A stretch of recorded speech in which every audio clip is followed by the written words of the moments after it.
Bom dia, boa tarde, boa noite, onde quer que você esteja através da rede internacional de comunicação global, a internet.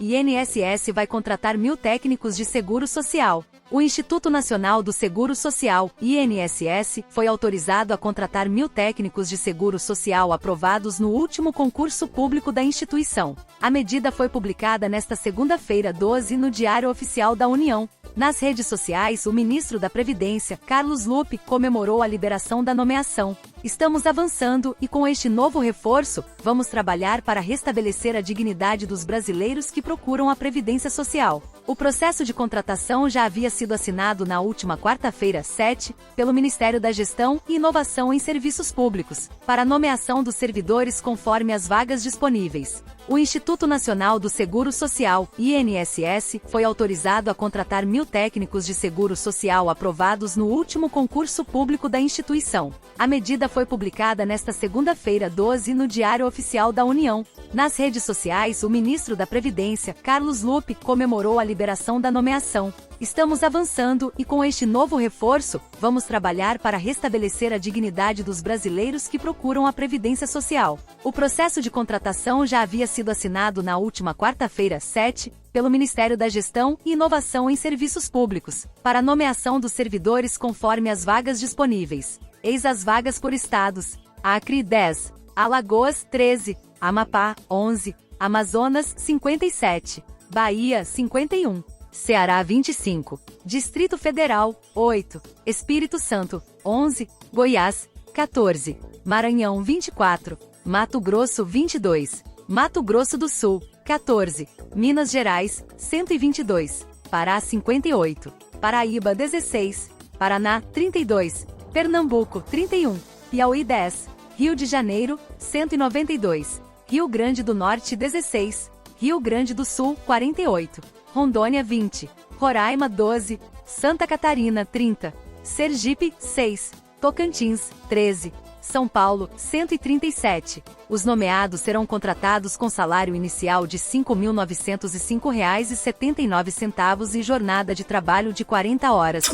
Governo cria grupo para analisar repactuação de acordo em Mariana. Portaria foi publicada nesta segunda-feira no Diário Oficial da União. O Ministério do Meio Ambiente criou um grupo de trabalho GT para analisar e deliberar sobre a repactuação do chamado Acordo do Rio Doce, referente ao rompimento da barragem do Fundão, em Mariana, MG, em novembro de 2015. A portaria foi publicada nesta segunda-feira, 12, no Diário Oficial da União. De acordo com o texto, o GT possui natureza consultiva e será composto por representantes da própria pasta, do Serviço Florestal Brasileiro, do Instituto Brasileiro do Meio Ambiente e dos Recursos Naturais Renováveis, IBAMA, do Instituto Chico Mendes de Conservação da Biodiversidade, e da Agência Nacional de Águas e Saneamento Básico, ANA. O encerramento dos trabalhos ocorrerá em até 180 dias contados da data de publicação desta portaria, podendo ser prorrogado por igual período, por ato da Ministra de Estado do Meio Ambiente e Mudança do Clima. O rompimento. O desastre ambiental liberou 39 milhões de metros cúbicos de rejeitos em Mariana, deixou 19 mortos, destruiu comunidades inteiras e impactou dezenas de cidades ao longo da bacia do Rio Doce até a Foz, no Espírito Santo. A empresa de mineração anglo-australiana BHP Billiton controla, junto com a Vale, a mineradora Samarco, responsável pela exploração da barragem. Em 2016, por meio do termo de transação e ajustamento de conduta, foi firmado um acordo para a reparação de danos. A gestão de todas as ações ficou a cargo da então criada Fundação Renova. Mantida com recursos das mineradoras Samarco, Vale e BHP Billiton, a entidade anunciou, em fevereiro deste ano, que mais 8,1 bilhões de reais serão destinados para ações de reparação e compensação do rompimento da barragem. PF e Receita Federal realizam apreensão milionária de matéria-prima para anabolizantes na aduana em Foz do Iguaçu, PR. O material foi encontrado em um fundo falso de uma moto. A ação foi realizada em conjunto com a Receita Federal.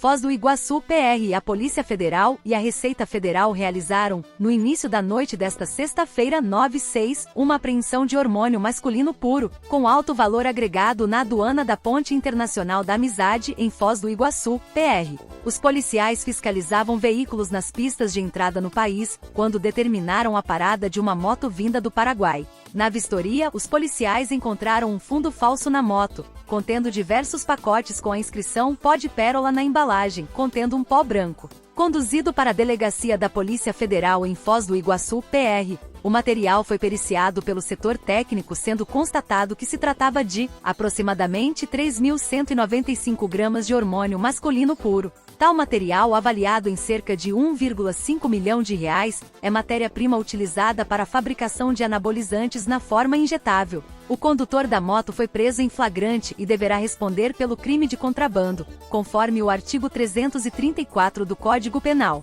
Mais cedo, os policiais já haviam efetuado uma apreensão de 25 pacotes de cigarros estrangeiros contrabandeados com uma mulher paraguaia. Após consulta nos bancos de dados, foi constatado que a abordada tinha mais de 40 autuações, sendo 24 somente neste ano. Diante da prática reiterada, a mulher foi conduzida para a delegacia da PF para a lavratura do flagrante.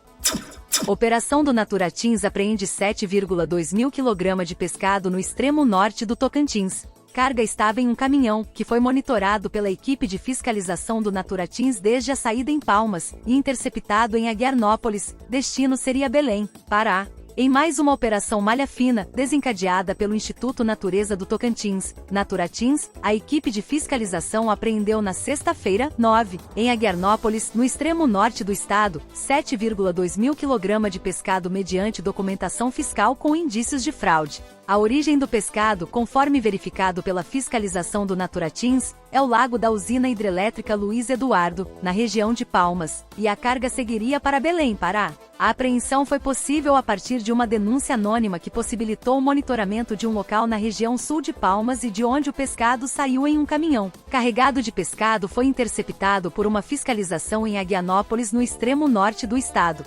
Fiscais do Naturatins acompanharam a carga e fizeram a interceptação do caminhão. O responsável pela carga foi conduzido para a Delegacia de Polícia Civil de Tocantinópolis, onde foi autuado em flagrante.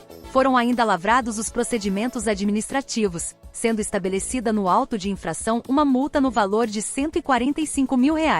Embora fosse transportado em caminhão refrigerado, o pescado estava acondicionado em basquetas plásticas com gelo. O produto, Corvina Imapará, foi doado a 9 instituições localizadas no município de Tocantinópolis, como a Associação de Pais e Amigos dos Excepcionais, APAI, igrejas, abrigos de idosos e Associação de Cadeirantes, entre outras. Legislação. Na Operação Malha Fina da sexta-feira, 9, foram aplicadas as seguintes legislações. No auto de infração, a Lei Federal nº 9.605, em seus artigos número 34, parágrafo único e inciso 3º, artigo 70, parágrafo único e artigo 72, inciso 2º e 4º. A Lei 9.605 dispõe sobre as sanções penais e administrativas derivadas de condutas e atividades lesivas ao meio ambiente. A fiscalização do Naturatins ainda aplicou o Decreto Federal número 6.514, em seu artigo 35, parágrafo único, que dispõe sobre as infrações e sanções administrativas ao meio ambiente e estabelece o processo administrativo federal para apuração destas infrações.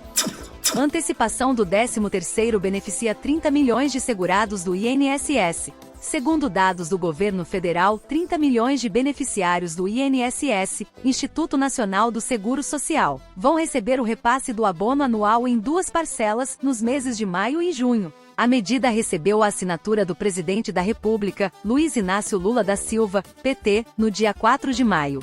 O decreto antecipa o 13º, como o benefício é conhecido, dos beneficiários da Previdência Social. Tem direito ao abono segurados e dependentes da Previdência Social que, ao longo do presente ano, tenham recebido aposentadoria, auxílio-acidente, auxílio por incapacidade temporária, auxílio-reclusão ou pensão por morte. A oficialização da medida foi publicada no DOU, Diário Oficial da União, do último dia 5. Todos os anos, o 13º salário é pago no segundo semestre, em agosto e novembro. A antecipação do abono atinge todos os estados e, em 2023, demandará um investimento total de R$ 62,6 bilhões.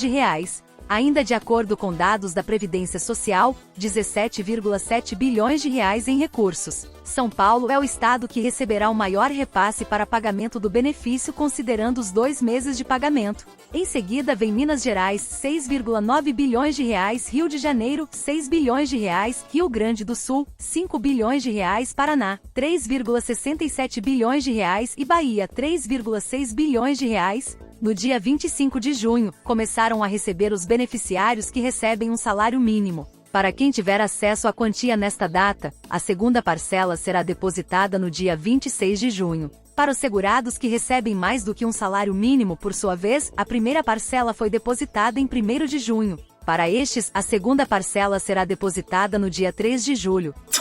Força-tarefa destrói 10 garimpos ilegais na Amazônia. Operação da PF, PRF e Força Nacional teve duração de 17 dias. 10 garimpos ilegais destruídos e 4,5 milhões de reais em multas aplicadas. Esse é o saldo de 17 dias de atuação da Força-Tarefa de Segurança Pública Ambiental na Floresta Nacional de Urupadi, localizada em Maués, na região sul do Amazonas, a cerca de 267 quilômetros de Manaus. Composta por agentes da Polícia Federal, PF, Polícia Rodoviária Federal, PRF, e da Força Nacional, além de servidores da Agência Brasileira de Inteligência, ABI, e do Instituto Chico Mendes de Conservação da Biodiversidade, ICMBio, a Força-Tarefa deflagrou a chamada Operação Aurum em 18 de maio. O balanço da iniciativa, encerrada no último dia 3, foi divulgado neste sábado 10. Segundo a PF, foram apreendidas 13 escavadeiras hidráulicas, um trator-esteira, 6 motocicletas, 3 quadriciclos, 61 barracos, 16 motores geradores de energia, 20 motores-bombas, 7 dragas, além de 9 armas de fogo e outros equipamentos usados no garimpo ilegal, como embarcações e mercúrio. Espécies raras. A Floresta Nacional de Urupadi foi criada em maio de 2016. Na mesma ocasião, o governo federal criou outras 4 unidades de conservação, UCS federais, Área de Proteção Ambiental Campos de Manicoré, Reserva Biológica Manicoré, Parque Nacional do Acari e a Floresta Nacional do Aripuanã, e ampliou a área da Floresta Nacional Amana. Na ocasião, o ICMBio sustentou que a criação das novas unidades de conservação entre as bacias dos rios Madeira e Tapajós representava uma nova fronteira de desenvolvimento socioambiental, reforçando ações conservacionistas no sul do Amazonas, região que, segundo o Instituto, é de extrema importância ambiental. Ainda de acordo com o ICMBio, a região abriga exemplares de pássaros e primatas endêmicos, ou seja, que só são encontrados naquela área. Só entre os primatas locais, há 3 espécies endêmicas, Mico manicorensis, Calibela humilis, Calicebus bernhardi, e 9 consideradas vulneráveis à extinção. Além disso, especialistas estimam que 800 espécies de aves vivam na região, o que equivale a quase metade de todo o conjunto de aves registradas no Brasil. Além disso, algumas das aves encontradas na região ainda são pouco conhecidas por cientistas, que também já apontaram a possibilidade de haver na região espécies de peixes ainda não descritas por especialistas. Ao criar e ampliar as unidades de conservação, em maio de 2016, o governo federal assegurou que a medida permitiria o incremento da economia local baseado no manejo florestal sustentável e que em parte da área seria possível desenvolver o ecoturismo, dadas a beleza natural da região.